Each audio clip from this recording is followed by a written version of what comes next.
যে আপনি এখানে কি পদে আছেন? গ্রাম পুলিশ। এটা এই ইউনিয়নের নাম কি? মাধবপাশা ইউনিয়ন পরিষদ। আমরা যে আপনার সামনে একটা চালের বস্তা মাপাইলাম, এটা কত কেজি চাল দেখলেন?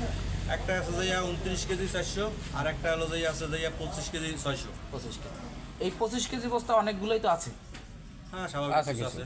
জি কিছু আছে। আছে। তাই এই 25 কেজি যে আছে 4 কেজি কম, এই বস্তাগুলো যে 4 কেজি চাল কম, এইটা কি এভারেজ আপনাদের গুদাম থেকে ধরাই দিছে? জি না, আমাদেরকে বস্তা কিনে দেওয়া হয়েছে। আমাদের 463 টাকা 463 বস্তা দিছে। এই বেশি দেয় নাই।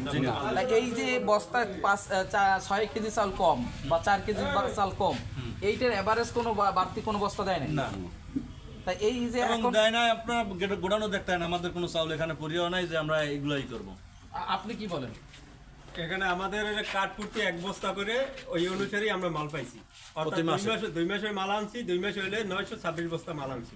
926 বস্তা। 926 তাই এই যে এখন একটা বস্তা আপনাদের সামনেই দেখলেন যে বস্তা প্রতি 25 কেজি, 4 কেজি 5 কেজি নাই। তো এই ব্যাপারে যে কম বেশি এইটার ব্যাপারে এই ব্যাপারে আমাদের কোনো মাল ওখান থেকে আসে না, বেশি মাল দেয় না। বেশি মাল আসে না। আপনারা কি চান? আমরা চাই যে সঠিকভাবে মালটা তারা পাক। গুদাম থেকে ঠিকভাবে দিক। আমাদের চাওয়া সঠিকভাবে মালটা আসুক, আমাদের এলাকার লোকে পাও।